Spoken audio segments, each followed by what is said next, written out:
Stage 4 మోకాళ్ల అరుగుదలకి నొప్పి లేకుండా కీళ్ల మార్పిడి ఆపరేషన్ చేయబడును. Doctor Ramesh Gajula, endoscopic spine ortho surgeon and pain physician, panacea spine pain ortho and sleep center, Uppal, Hyderabad. నిన్న ఘనంగా నారా లోకేష్ గారి చేతుల మీదుగా వెంకయ్య నాయుడు గారి ముఖ్య అతిథిగా పాల్గొని బ్రహ్మాండంగా కార్యక్రమం జరిగింది. తొమ్మలపల్లి వారి కళాక్షేత్రంలో కానీ, ఘనసాల వారి కళాక్షేత్రంలో కానీ, ఇక్కడ కానీ, పొన్నమిఘాట్లో కానీ అతిరథ మహారథులందరూ పాల్గొని ఈ ప్రారంభ కార్యక్రమాన్ని దిగ్విజయంగా పూర్తి చేశాం. ఈ 10 రోజులు అన్ని రాష్ట్రాలలో ఉన్న కేంద్ర మంత్రులు, గవర్నర్లు అందరూ కూడా రాబోతున్నారు. ఇవాళ కార్యక్రమానికి మన గవర్నర్ గారు, ఆంధ్రప్రదేశ్ గౌరవ గవర్నర్ గారు రాబోతున్నారు. రేపు గౌరవ ఉపరాష్ట్రపతి గారు రాబోతున్నారు. అమ్మవారిని దర్శించుకుని రేపు ఉపరాష్ట్రపతి గారు ఇక్కడికి వస్తారు. ఇక్కడ 1 గంట సేపు సాంస్కృతిక కార్యక్రమాలన్నీ తిలకించి వారు మళ్ళీ తిరిగి తిరుపతికి ప్రయాణం చేస్తారు. వారి మొదటి కార్యక్రమం ఆంధ్రప్రదేశ్లో ఉండటం మనందరికీ కూడా గర్వకారణం. వారిని చక్కటి ఆహ్వానించి విజయవాడకి ఆంధ్రప్రదేశ్ యొక్క ఆతిథ్యం ఏ విధంగా ఉంటుందో వారికి తెలియచేద్దాం. అన్నిటికన్నా ముఖ్యంగా నిన్న కార్యక్రమం చూస్తే చాలా మంది విజయవాడ నగరవాసులు అన్ని 3 ఈవెంట్లలో ఈవెంట్ అయిన హెలికాప్టర్ రైడ్ లో కూడా చక్కగా పాల్గొని అందరూ కూడా వారి దసరా సమయాన్ని చక్కగా ఎంజాయ్ చేయటం కుటుంబ సభ్యులతో చాలా ఆనందం కలిగించిన విషయం. విజయవాడ నగరవాసులు ఎప్పుడూ కూడా ఇటువంటి కార్యక్రమాలకి చాలా వైబ్రెంట్ గా ఉంటారు, వైబ్రెంట్ గా వస్తారు. నిన్న చాలా మంది ఇక్కడ జరిగే కార్యక్రమాల్లో మాము కూడా పాల్గొని చాలా ఆనందం వేసింది. చూసాము, నిన్న మీరు అందరూ కూడా చూశారు. ఇవాళ స్టేజ్ కింద కూడా నిన్న చాలా మంది విజయవాడ నగరం కూడా పాల్గొని డాండియాలో కానీ, నృత్యంలో కానీ చాలా మంది ఇక్కడ వాళ్ళు కూడా పాల్గొనడం చాలా ఆనందంగా ఉంది. తప్పకుండా విజయవాడ ఉత్సవం ఇదే రీతిలో రోజుకొక ప్రముఖుడు ఇవాళ నుంచి గవర్నర్, ఉపరాష్ట్రపతి గారు వస్తారు. ఎల్లుండి మహిళా కార్యక్రమం ఉండబోతుంది. తర్వాత ఇంద్రసేనారెడ్డి గారు వస్తున్నారు. 28వ తారీఖు పవన్ కళ్యాణ్ గారు వస్తున్నారు. 29వ తారీఖు గౌరవ రామ్మోహన్ నాయుడు గారు వస్తున్నారు. ఇట్లా ప్రోగ్రాంలు కన్ఫర్మ్ అయినాయి. సాయంత్రం కల్లా ఎవరెవరు ఏ తేదీల్లో వస్తారో వాళ్ళ ప్రెస్ వారికి ఈ విజయవాడ ఉత్సవాన్ని విజయవాడ ప్రజల్లోకి తీసుకెళ్లే విధంగా మీరందరూ కూడా కృషి చేశారు. తప్పగా మీ అందరికి కూడా థ్యాంక్ యూ అండ్ ధన్యవాదాలు. ఇక విజయవాడ వైబ్రెంట్ సొసైటీ వారు కూడా చక్కగా ఈ కార్యక్రమాన్ని రూపొందించారు.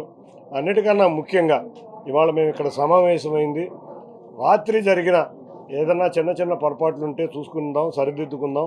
ఎంట్రీ పాయింట్లు కొంచెం ఇబ్బంది అయినాయి, అన్నీ కూడా సరిదిద్దుకోవడానికి ఇక్కడ పశ్చిమ నియోజకవర్గం నుంచి గౌరవ మాజీ ఎమ్మెల్సీ బుద్దా వెంకన్న గారు, నాగుల్ మీరా గారు, పట్టాభి గారు, మిగతా నాయకులందరూ, పశ్చిమ నియోజకవర్గ నాయకులందరూ కూర్చున్నాం ఇక్కడ. వాళ్ళ సమన్వయం చేసుకుని ఈ ఉత్సవాన్ని మరింత అందంగా, ఆనందంగా గడిపే విధంగా ఈ ఉత్సవాన్ని తీసుకెళ్తున్నాం. తప్పకుండా అందరూ కూడా ఇవాళ క్రమశిక్షణతో మెలిగి ఈ ఉత్సవాన్ని దిగ్విజయంగా పూర్తి చేసేందుకు ఇక్కడ కూటమి నేతలందరూ సమావేశమయ్యాం. తప్పకుండా ఈ ఉత్సవం రేపు రాబోయే రోజుల్లో మరింత అందంగా, ఆనందంగా ఉంటుంది. రోజు అందరూ కూడా సాయంత్రం 6 గంటలకి మనకి డిసిప్లిన్ చాలా ఇంపార్టెంట్. ఎందుకంటే గెస్టులు వచ్చే వాళ్ళందరూ కూడా 6ంటికే వచ్చేస్తున్నారు. 6 to 7 అందరం కూడా మనం ఇక్కడికి వచ్చి పాల్గొని మనం వచ్చిన అతిథుల్ని గౌరవించుకుందాం.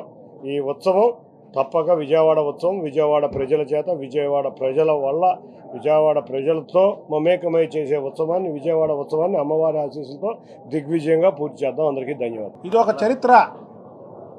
నిన్న వచ్చినటువంటి లోకేష్ బాబు గారు కానీ, వెంకయ్య నాయుడు గారు కానీ, లేదా మిగతా వాళ్ళు కానీ, ఏదైతే ఎంపీ కేసినేని శివనాథ్ చిన్ని గారు స్టార్ట్ చేశారో ఆయన కానీ మేము కానీ ఎప్పటి నుంచో ఒకటే మాట చెబుతున్నాం.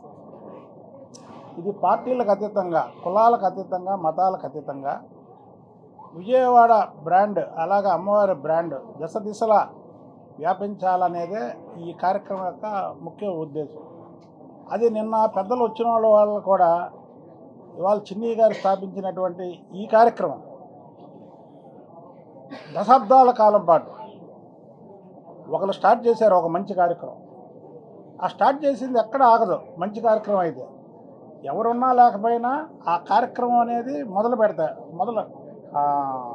జరుగుతూనే ఉంటుంది. అలాంటి కార్యక్రమం విజయవాడ ఉత్సవం అనేది దయచేసి దీంట్లో అపార్థాలు తీసుకురాకుండా ఇప్పటికైనా సరే మంచి మనసుతో ప్రతి ఒక్కరు కూడా దీన్ని ఆస్వాదించాలని ఇది ఒక మంచి కార్యక్రమం అని.